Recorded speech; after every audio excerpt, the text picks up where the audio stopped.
With Season of the Lost, Bungie has given us an update to the loot pool within the Prophecy Dungeon. All the weapons that were in the loot pool since its launch with Season Arrivals have been moved to the World Loot Pool, and were replaced with reprised versions of the weapons from Trials of the Nine back from Year 1 of Destiny 2. And keeping with the tradition of videos on this channel when it comes to PvE guides, this video is for you solo players out there. Maybe you don't have any friends to play with and just hate using LFG. Personally, I'm not a fan of LFG just due to all the bad experiences I've had in the past. So, I took the advice of all those PvP sweatlords and just adapted. And jokes aside, there's many reasons to solo this dungeon. Maybe you don't have any people to play with, or maybe your friends aren't in line when you want to run the dungeon, or maybe you just want to flex on your friends and say that you've done it solo. Show off that sexy emblem from a solo flawless run, maybe. No matter what your reason for attempting the dungeon solo, I'm here to help with that and help you get that shiny, sexy new loot. In this video, I'll be going over tips, tricks, and loadouts for each encounter. You can expect 3 more videos from me, one specifically for each class. I've only soloed Prophecy on my Warlock so far, so you can expect that one within the next week or so. As for Titan and Hunter, I've got to figure those out before I can get you a guide, but I will be working on those and get them out as soon as I can for all you sexy solo players. I won't go into much detail over the mechanics for each section just because there's plenty of fantastic content creators out there who have done that already, so go check them out.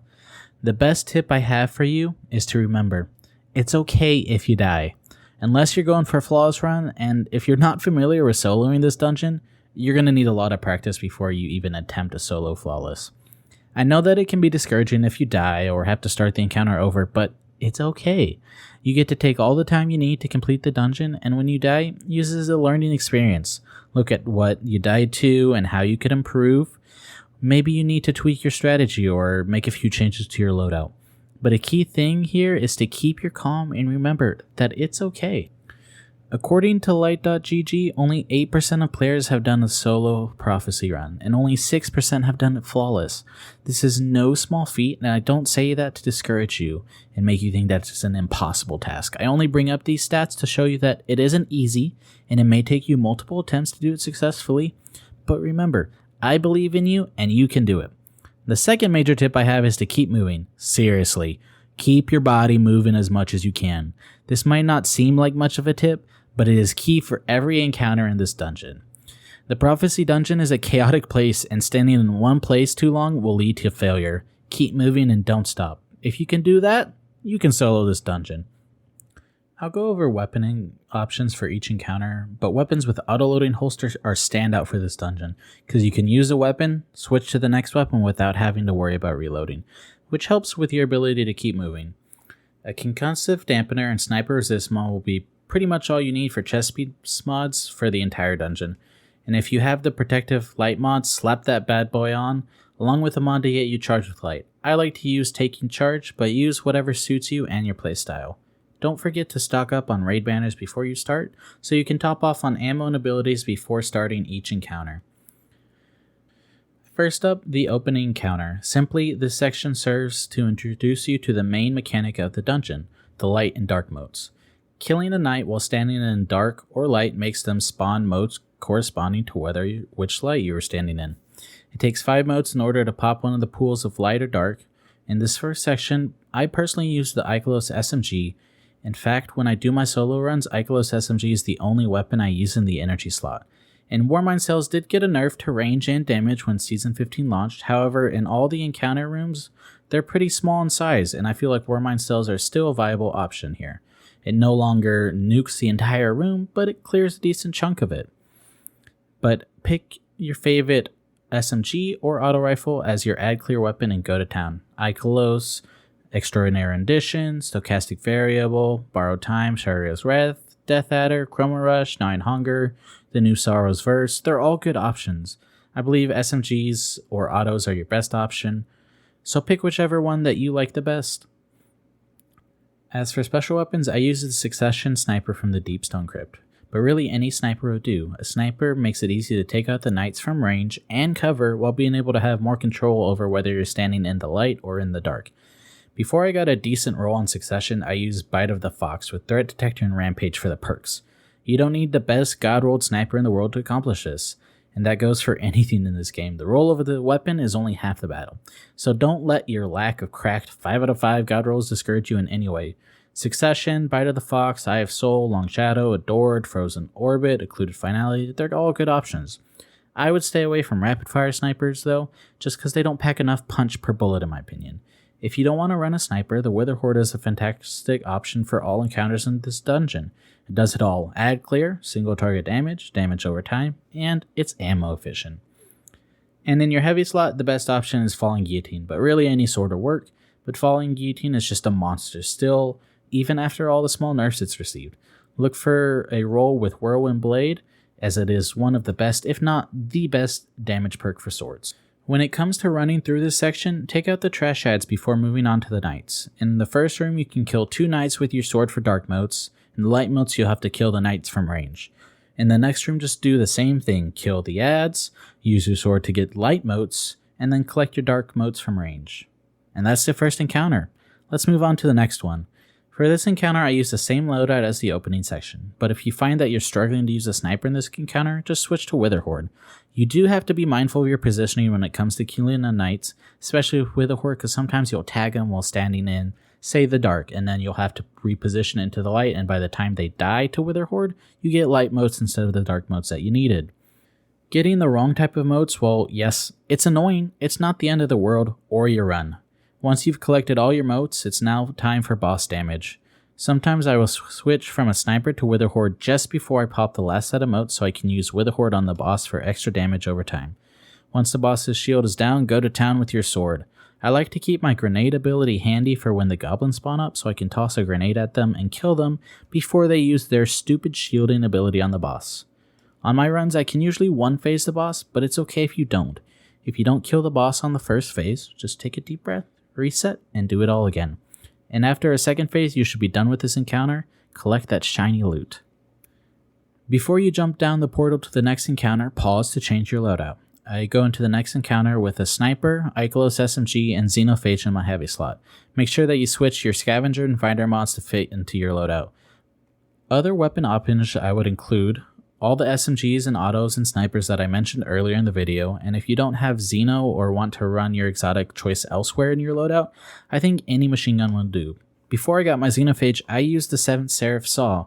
Mostly I went with this weapon because it can create Warmind cells, but my roll had auto-loading holster. Commemoration is also a standout option. Grab your favorite machine gun, and let's go.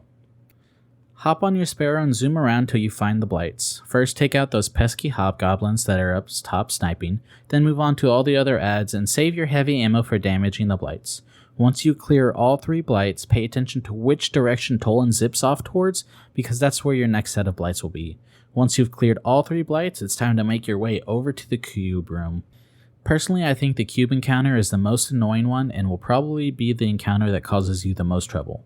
Don't forget to keep moving, and remember that killing a hobgoblin spawns a knight, and killing a knight spawns a hobgoblin. As for your loadout, you can keep with the same loadout you use for the blight section. I think there are a lot of good special weapon options that can work in this section. Succession, Bite of the Fox, Heritage, One Small Step, Ignition Code, and Wither Horde are all guns that I have used with success in this room. I like to use the sniper the best, but find what weapon type works best for you and go with that. Every time the room flips, the first thing you want to do is locate Tolan and see if you need light or dark motes. Once you know what motes you need, start working on all the ads that have spawned. As for the hobgoblins, I decide when to take them out depending on the situation. If the hobgoblins are in a position to easily snipe you, go ahead and take them out. If you can clear the rest of the ads while staying out of sight from the hobgoblins, just leave them be till the rest of the room is clear. Kill the hobgoblins, your knight spawn, get the motes you need, and then flip the room. You just rinse and repeat till you get to the bosses. Honestly, I think that the bosses are the easiest part of this encounter. Once you get the chest, it's time to head back outside and move on to the Rainbow Road. When it comes to the Rainbow Road, just take your time getting through this section. A scout or sniper rifle can be helpful when it comes to taking out those annoying vandal snipers. The key here is slow and steady wins the race. If you don't feel confident about riding your Sparrow through the section, there is no shame in just walking it all the way. Just go as slow or as fast as you feel comfortable going and you'll make it to the final encounter no problem. And finally, you've made it to the final encounter. You've made it to the home stretch, you're almost there, and you can do it. For this encounter, I highly recommend Witherhoard. With the nerf to Anarchy that we got this season, I don't think that Anarchy is the best option for both heavy and for your exotic in this encounter. The biggest reason being the nerf to the ammo reserves. You simply don't have enough ammo anymore, and it's no longer efficient. For a primary, just keep using whatever SMG or auto rifle that has gotten you this far in the dungeon. And for the heavy slot, your possibilities are endless. With this season, we have Particle Deconstruction as a seasonal mod, which makes fusions and linear fusions great DPS options. For this situation, if you were to go with a legendary linear fusion rifle, I would say to go with the Threaded Needle. It is probably the best legendary linear fusion rifle, just based on the perks. Look for a role that has auto-loading, field prep, or rapid hit in the third column, and Vorpal in the last column. Any rockets with lasting impression are also a good option. When I first started doing the solo runs, I used the Interference 4 grenade launcher for my heavy weapon. The role I used had auto-loading and full court, and running a heavy grenade launcher with Witherhoard allows you to double dip on Scavenger and Finder mods. Machine guns work well too, like the 7 Seraph Saw I talked about earlier in the video. Weapons with auto-loading holster are god tier for this boss when soloing because it allows you to keep your DPS up and not have to take time to reload, and stay away from swords unless you're a brave soul, and if you're brave enough to use a sword for this boss, well, you're much braver than I am. Each time you start the room where you collect the motes, your first job is to take note of what motes you need. Then get to work getting rid of the thrall. Don't forget to keep moving around. Also, don't hide near the giant captains in each corner because they can and will boss stomp you to the next planet. I've died more times than I want to remember by being flung into the wall at the speed of sound. Collect one set of motes as quickly as you can, because that will give you a corner of the room and give you some breathing room. Once you pop your motes, if you're using Witherhoard, drop a Witherhoard shot on the ground where the ogre's going to spawn. If you're quick enough, you can have a Witherhoard reloaded before the ogre spawns up, and you can tag it with a shot too. Switch to your primary and that ogre will be shredded before you can blink. If you do end up using the Ikelos SMG, remember that you can drop a Witherhoard pool on the ground and switch to your Ikelos, and kills that the Witherhoard gets will count towards spawning a Warmind cell. I would recommend that in the mote collection rooms, do your best not to use your heavy weapon and save that ammo for the boss.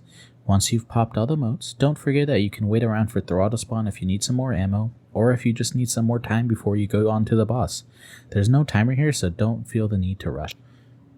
Once you get to the damage phase, just remember to be aware of the boss and his attacks that send you backwards. Try not to get hit because that will mess you up, but it's okay if you do. Whenever the hobgoblins spawn, go ahead and put a pause on damaging the boss to take them out, then go back to damaging the boss. Once you get close to the end platform, head over to the last platform and take out those hobgoblins, and just sit over there to damage the boss until the damage phase is over. Once the boss goes away, you can chill on that last platform before going into the next room.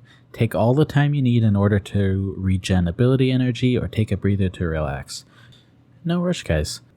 Once you've had a drink of water, a little snack, and you're ready, it's time to do it all over again until you've killed the boss. And that wraps up the Prophecy Dungeon, guys. I know it may seem like an impossible task, but just take it one step at a time. Don't forget to take a breather and take breaks as needed. And you better be drinking water or else I'm going to find you and smack you upside the head.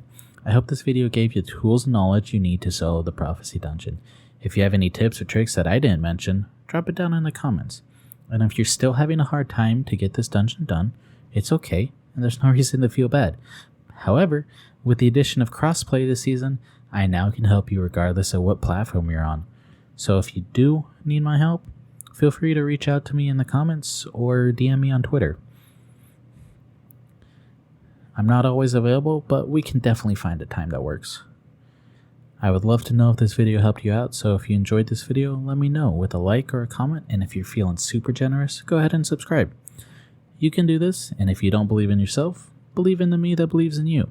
I wish you the best of luck when it comes to farming for your god rolls on Prophecy, and I will catch you next time.